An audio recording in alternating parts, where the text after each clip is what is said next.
Oh, that's all right.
Good morning, hackers. We are on day 2 of sunhacks, and we're ready to start it off with one of our very own GitHub campus experts, Saket, who's going to give you an awesome overview of GUIs, but actually, not really. He'll talk to you more so about command line interfaces. So take it away, Saket, and we know you're going to do an awesome job. Have fun. Thank you, Cecilia. Howdy, hackers. I hope you're having a great sunhacks great time here at sunhacks.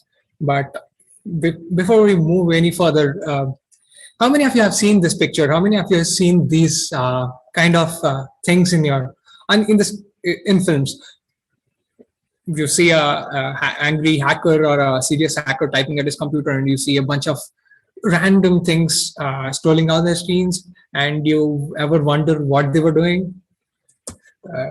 They were just using the command line, and yeah, it's often considered to be hacking, but yeah, and that's me being a hacker man. But yeah. So today I'm going to convince you all to use command line interfaces, and not just using them, but I'll also give you an insight into how to build them. And this is feeling like a hacker building CLI applications with Python. My name is Saket Ramanujam, and I'm a grad student here at Arizona State University. And I'm a hobbyist programmer. I like playing around with electronics and pocket computers. So without further ado, let's get started for the agenda of the day. What we'll be looking into what Unix philosophy is and what POSIX is, and we'll see what is a CLI in general, and we'll also talk about why do we need, why should one use CLIs, command line interfaces, and what are the ways to get there? And we'll look into a couple of demos and also maybe build a command line interface ourselves at the end of this talk / workshop. Yeah.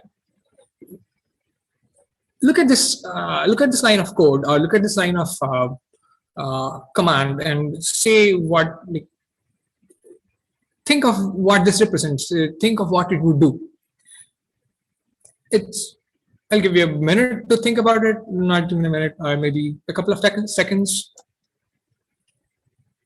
If you have already not figured out, or if you have already figured out, so this is a simple command line program that would say, that's called hello, that will take in a name and the number of times that it has to wish somebody. So keep this in mind, keep this program in mind, keep this command in mind. We'll get back to it in before the end of this presentation once again. So what is Unix? Unix is an operating system that was developed back in the 60s and the 70s by Ken Thompson and Dennis Ritchie, where it was meant to be open source, and they had a philosophy. This idea of Unix being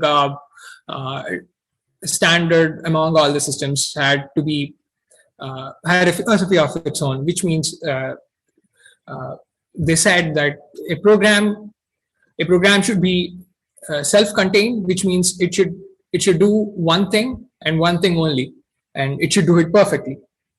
And when doing that particular thing, it should be able to one must be able to use the output of that program and pass it as input to another program. We'll see how that happens in just a minute. And since the modern graphical user interfaces came into practice like in the very early 80s, late 70s, but before then all the computers in the entire world were using something called as terminals. So terminals were a simple screen and input device. Even before that, everything had to be printed, and when screens came, they took over. But yeah, they had scrolling text. The easiest way to show something was to display text on the screen and use that text to interact or do any kind of arithmetic or logical or whatever operation on the screen was. So when we have programs doing this, when we have so many people around us, given this Unix or the idea of being open source coming along, so there is a lot of people writing their own programs. And when somebody wants to use someone else's program, and they might want to do something with the output of the program that they've been using, they must know what the output is going to look like, or they must know how the command structure is going to look like.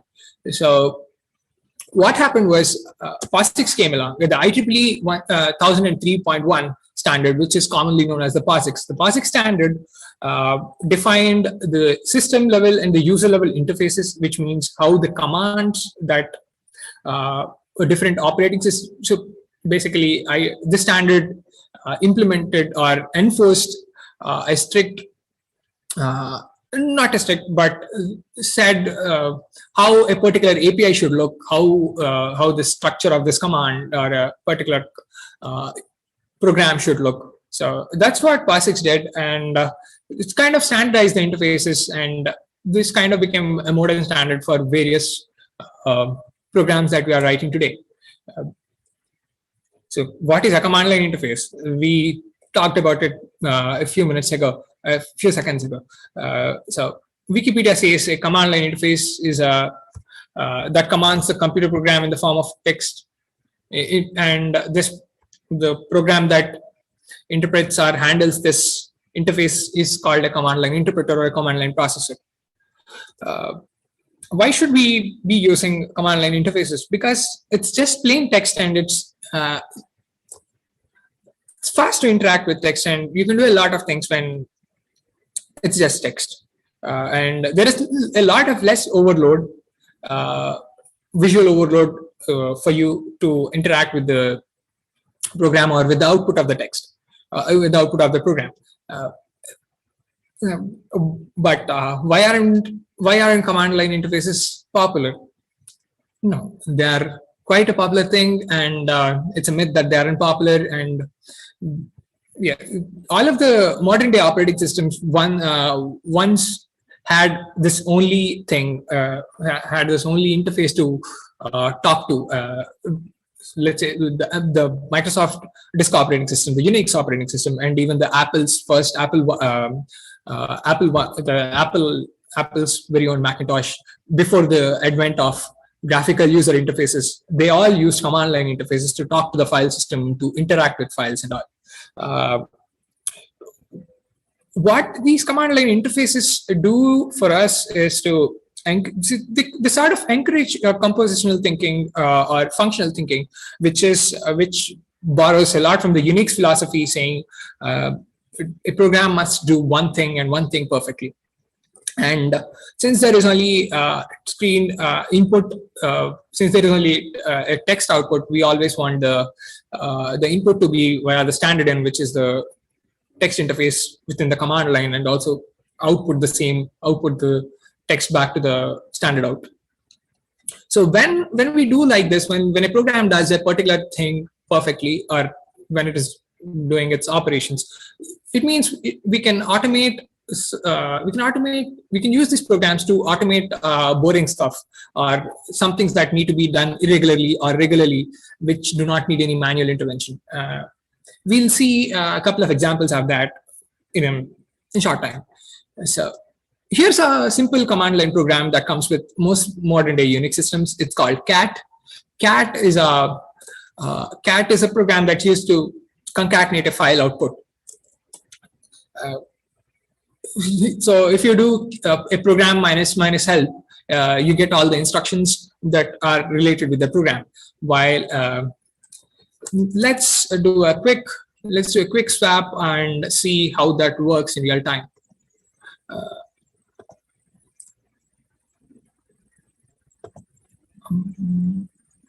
I'm switching to my terminal. I hope everybody can see my terminal. Yes, yeah. So I have a bunch of files here. I want to read a file called readme. I'll just do cat readme and readme.markdown. So what it does is it takes the file as an input and reads the file and presents the output of that file as text on my command line interface. So let's switch back to slides for a bit. And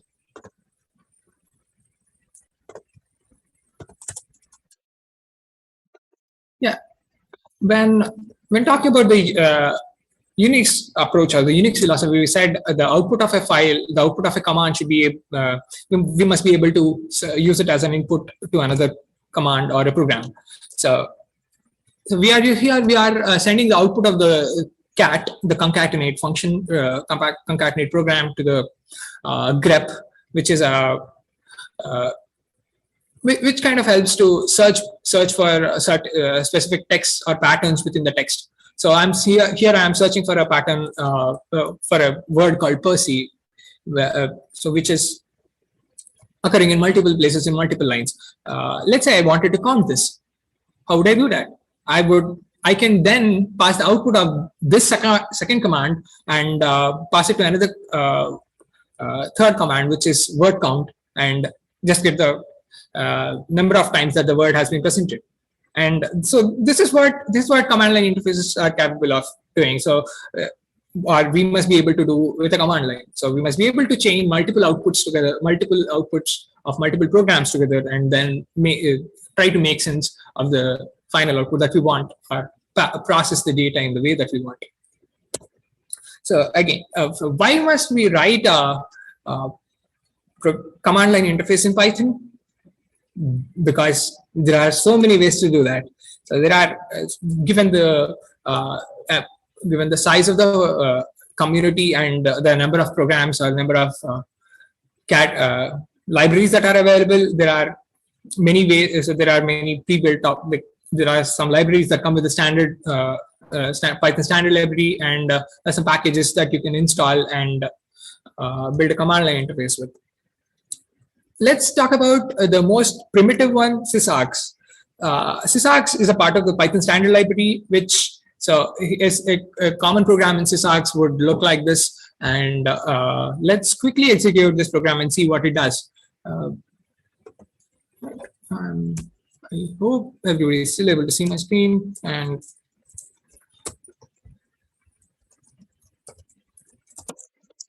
sysax. So Python hello.py. So we navigated to this folder and they are trying to run this file. So we'll see what happens if I don't pass any argument. So it says list index out of range. There is no command. There is no argument that has been provided. Let me provide something. Still index out of range. What is it looking for? So it's looking for a name and a it says Saket, and I want to greet myself 10 times. So it says so. Sys is a most simple way to write a command line to get started with writing a command line interface. So what it does is sys interprets the arguments that are presented after the Python after calling the Python application itself, and this is the first argument, this is the second argument, and this is the third argument, which in indexes are 0, 0, 1, and 2. Let's go and check out another way to do the same thing, which is rparse, which is also a part of the Python 3 standard library, and it implements keyword parsing, option parsing. So what is the difference between sys and rparse, you ask? So back when we did sys, if you look at the code here, we technically were looking at indexes of the arguments that we passed in, which is not a very nice way to do. Let's say you wanted to pass in the number of times that you wanted to send the wish first, or you wanted to have a different, you might have forgotten a particular option. You don't want to stick with an order. You want something like the keyword arguments that are embedded within Python. So what you do, you use rparse to do the same. We'll try run the rparse. So Python hello rparse. So what is looking for? It's looking for a name minus n. So one other thing with command line interfaces, as I said, if you do minus help, they are capable of generating help text that will help you navigate through how to use the program. So if you do this, it'll give you a usage saying, you say minus n. So this program hello.py takes an option minus n, which is a name, which means name, and takes an optional argument minus c, and it means count. You can do all sorts of type checking, assigning defaults, making something required through this. So now let's go ahead and run this, which is Python hello.py minus name, again Saket. Let's say I want to measure myself for another 5 times. Yeah. Which is kind of we are doing the same thing. We are getting the same kind of an output behavior, but the way we are parsing input arguments is different here. That's what differentiates sysax and rparse. Let's head back to the slides. Yeah, but one might ask, are there any features that a good CLI, a well-behaved CLI, as one might call them, have? So the modern paradigm are looking through POSIX and all the different Unix tools that have come, Unix command line tools that have come over the years. We can say that a well-behaved CLI must be able to parse through arguments which are positional and also have optional flags. Optional arguments which you can pass in only if you want them, if you're only in special cases. And so options can also be called flags. We'll see when we are trying to implement one. And when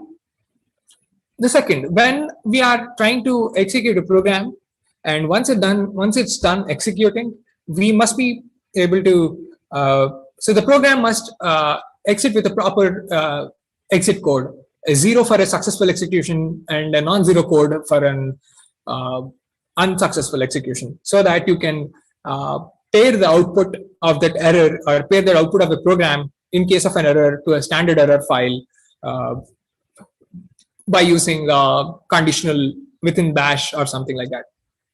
So a well-behaved CLI should also be able to handle interrupts. So what is an interrupt, you ask? Let's quickly head back to terminal and check. So here is a, I'm going to, so here is a command line tool that I wrote for myself, like I mean, to be used to download images. And I'll show you, I'll quickly glance through what it does. So it's a image download, it's an image downloading tool for the Mars 2020 mission rover, where it goes to the website, like does a bunch of operations, and then finally downloads the images to your local system. Talking about interrupts, so let me try it. So I think I have Percy, yeah, Percy is download. So this is the structure that I have for this. So when I do this, it'll take some time, and that's when we are trying to do continuous or streaming like operations, our program must be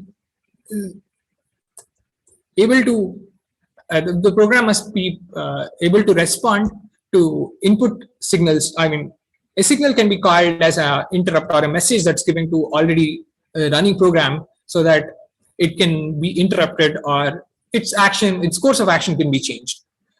So it's kind of typical error handling that we see with trend uh,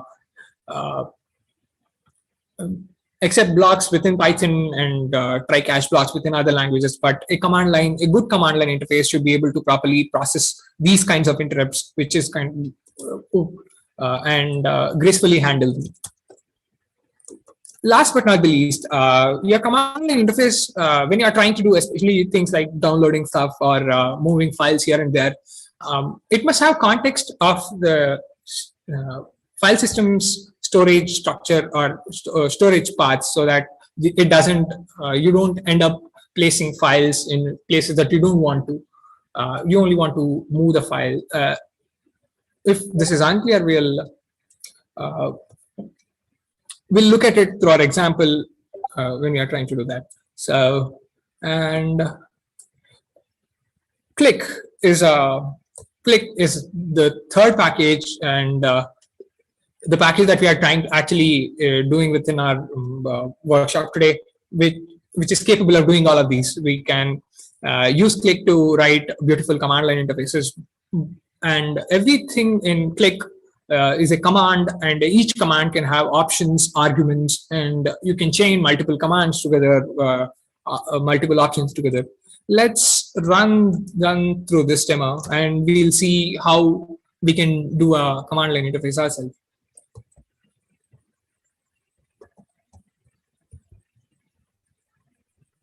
Sorry. Yeah, so cd dockup, not dockup, cd click. Yeah. So the way we run a click also is capable of generating this help documentation. We'll see how to run this. So Python hello -- help. So it's a simple program that it takes two positional arguments or two flags, as we call them. So I'm not narcissistic. I'm just using myself as an example here. Count. I'm going to do 10 again. So invalid option. Okay, I'm looking at the wrong code. I'm going to do help again, so that Python hello.py.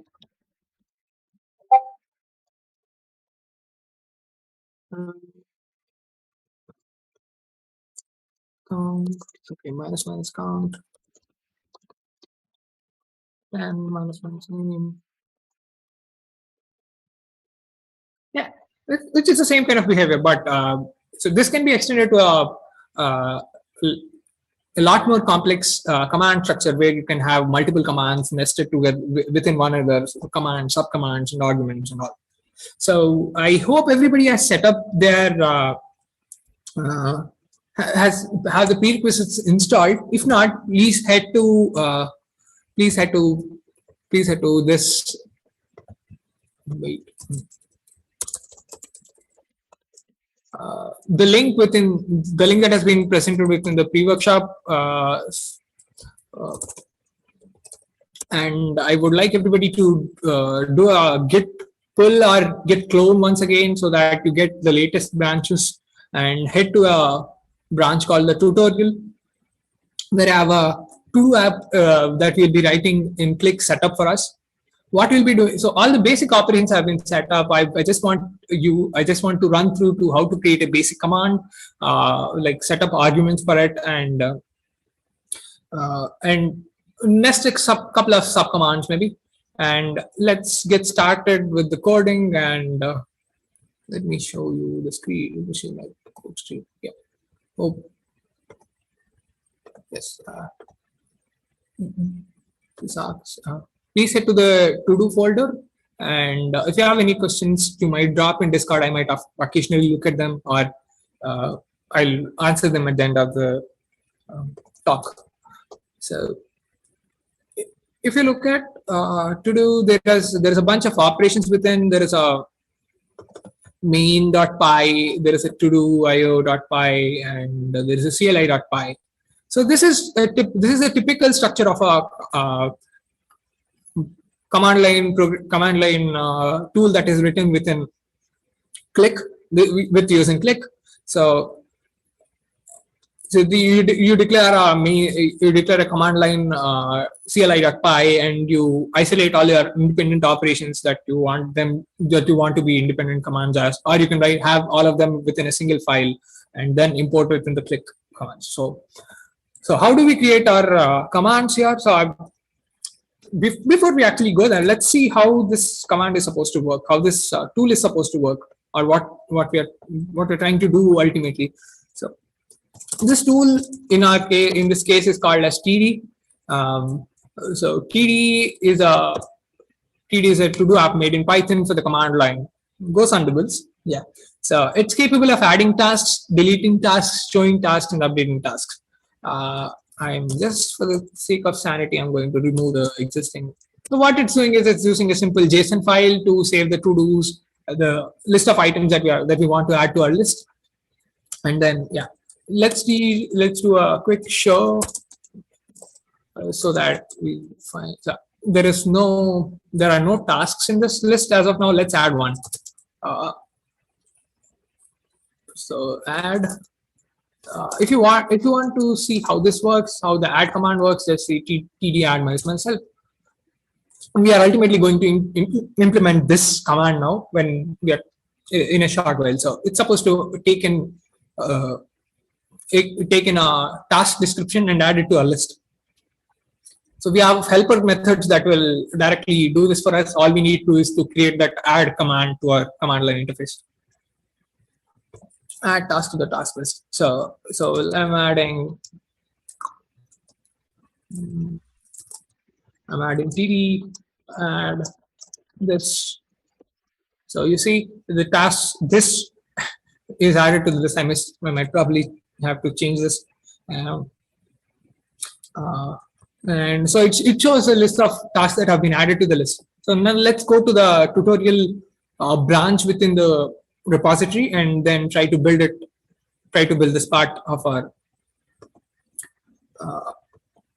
so we need to, before anything, let's try and show all the let's try to add tasks. So how do we do it? As so we have a default CLI, so every command from now on can be added to our interface as CLI.command. So these things that you see are called as decorators. So decorators are nested functions.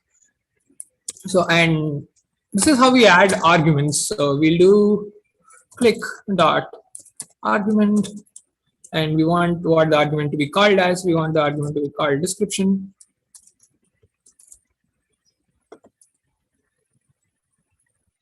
And we want its type to be, we can set a type for this. So we'll say we want a text style description, and we'll say help. We can add a help string saying, so this uh, task description, right? So we'll now go ahead and define a method. Say we'll add.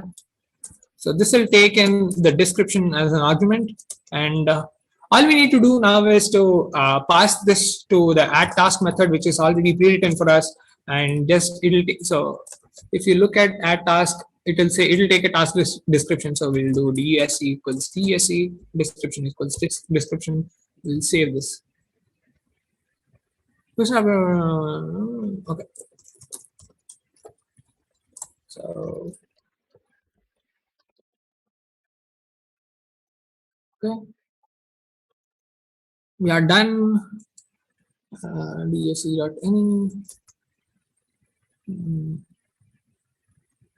Yeah, so we not say what we should call this command. We should say call this command add, and we'll add a description saying we can just add a help text by doing help equals add a new task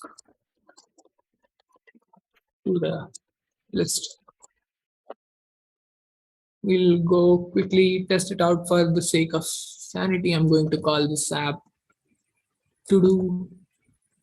I'm going to call this td2 because I already have a td. I mean, it's to do technically. Problem dsc is not defined. Yeah, it takes an argument dsc. This argument is being now next to text. So output no terminal. So I have a setup.py which actually technically installs this. I mean, there are other ways to test this, but I'm just going to install this to see if it is registered as a command within our file system. I mean, within our environment. So it's Python setup.py install. Wait, what happened? Yeah, Python setup.py install. It's running install. It's installed a package called td2, and we'll see if td2 is actually working. So we'll see td2. We'll call td2. It should technically say this is a to-do app made in Python. Okay, it's not registered. So what did it say? No. td2. Let's try yeah, it's registered, but yeah, it's doing some sort of because there are multiple programs that are called td. It registered and it says so these are the commands that you have, but we did not add delete. Yeah, I think it's still using the td. Now, okay, let's go ahead and add the other commands which are technically do the same. For the interest of time, I'm going to speed run through this. It's called so we are doing show, and we'll say its help is help equals display the list of all tasks. So it doesn't take any sort of argument, so we'll call show. It will not take any argument. We'll say show tasks. It's an it's just an it's just a column method that you just call the show task method and it will display the tasks for you. And then so when trying to this we've seen how to add an argument. We'll see how to add an option now. We can so we want to delete we want to register a command that's called delete. And then we'll help through say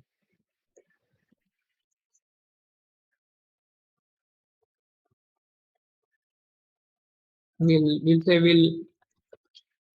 delete delete a task by passing in its ID.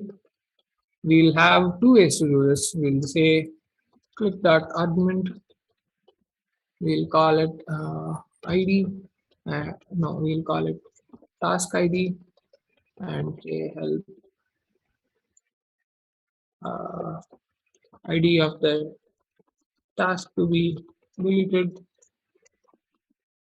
And we'll also add an option in case somebody felt like, I don't know if this is insane, but we'll add the option saying minus TID, comma, task ID, help, task ID, uh, ID of the task to be deleted. So we'll say we'll call this bill and we'll pass the task ID here. And we already have a remove task method which will take in uh, task ID string. So task ID, not this.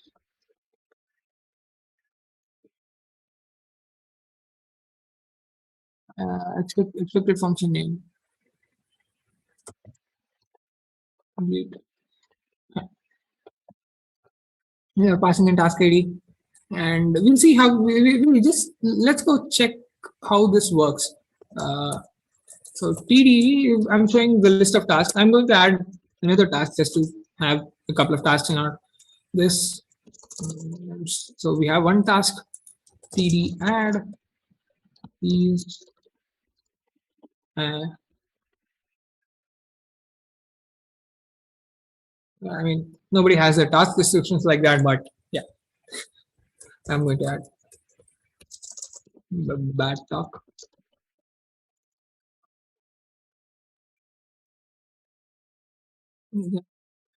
So bad workshop added to the list. I want to remove this. I want to remove this particular item. So I'll just pass in this ID. So TD DL. Yeah. And let me add this bad workshop again.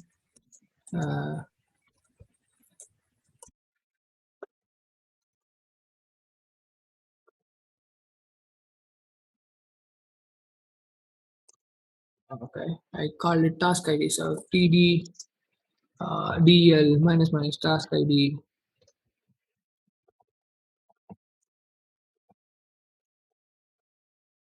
Okay, we'll do TD minus minus TD DL minus minus.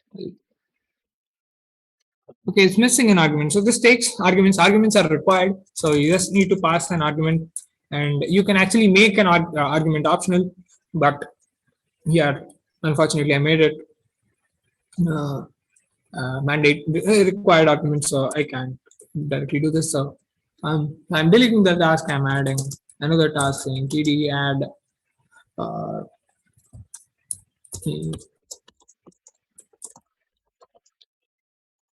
stop.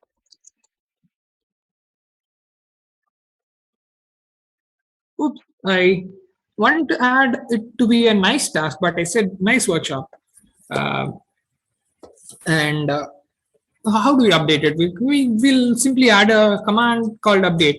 But there are two things that we can update here. So ID is something that is randomly generated and which stays there. So the main feature of every to-do list is so you need to be able to change something. You need to mark something to be done once it's done. So what we'll do is we'll register a command called update, and we'll see how to register a sub commands or grouping other commands. So we'll say at the rate CLI no CLI dot group. So this will be a command within the CLI, and this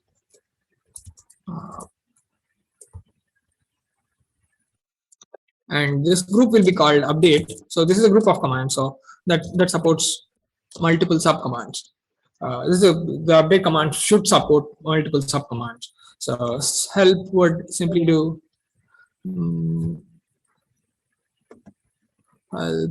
Help what should help you? So help should say uh, enables updating task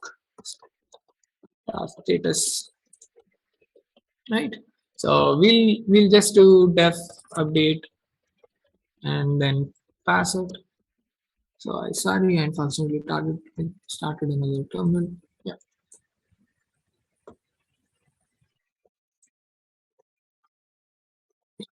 we'll now add the update task command where we'll take in the task ID and also that the task update that we want, and then pass it to the update task method. So now on we are registering this subcommand under the update group. So we'll call it update.command. We'll say update.command and this called update task and say help uh, update say task from a given task ID.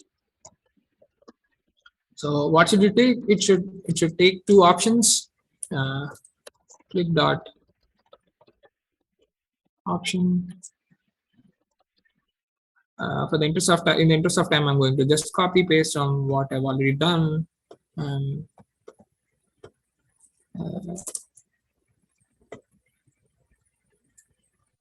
I'll do a quick formatting. So if you do click that option, so it's taking task. It's taking task ID and it's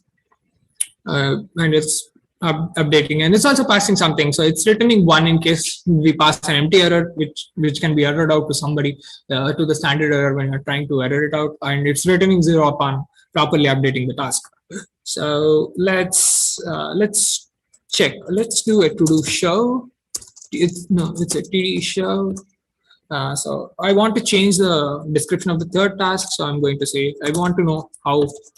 So when you have subcommands and if you do a help on the main command, it'll show you the list of subcommands that are available.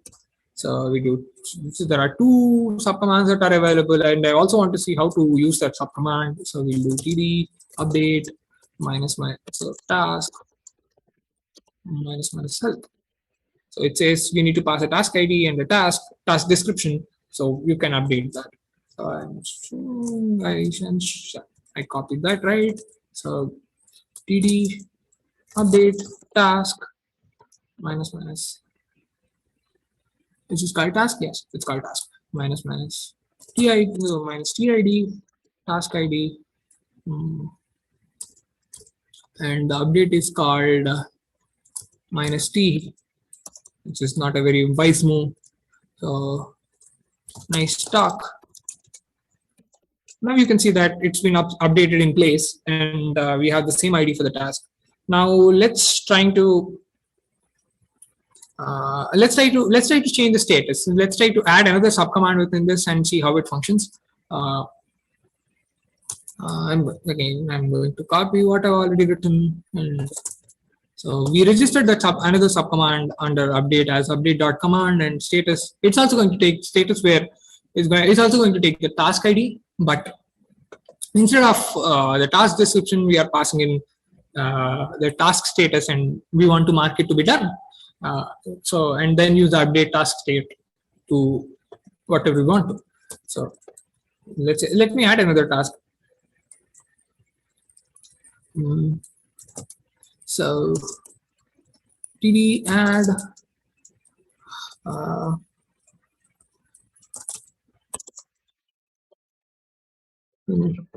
workshop. So if you see the finished workshop is the state of the finished workshop task is nope. We are going to change its state. I'm just copying its ID and say td update. So what are we going to update? We are going to update the status. We are calling tid, and then minus s is status, and then say done. Yes, with that we are done. We're kind of done with this workshop. I marked it done on my list, and we are kind of done with this workshop. I hope this gives you an insight into how to build CLIs, and we'll quickly run through a couple of more slides, and then you can ask any questions that you might have on Discord, and I'll be I'm happy to answer them. And I'll also give like a few resources to work on so that you'll be able to like build something on your own and get through this workshop on your own. So we did this. We saw how to create a command, and we know. So you remember the program that we saw earlier? The first thing is a caller function. I mean the caller program, and the second, this is an argument, and this is an option. Anything that you pass with a minus or a minus minus, it's an option or a flag. If you remember it right. So we have seen how to add options, and we have seen how to group commands and nest commands under a main command, which is also called as a subcommand.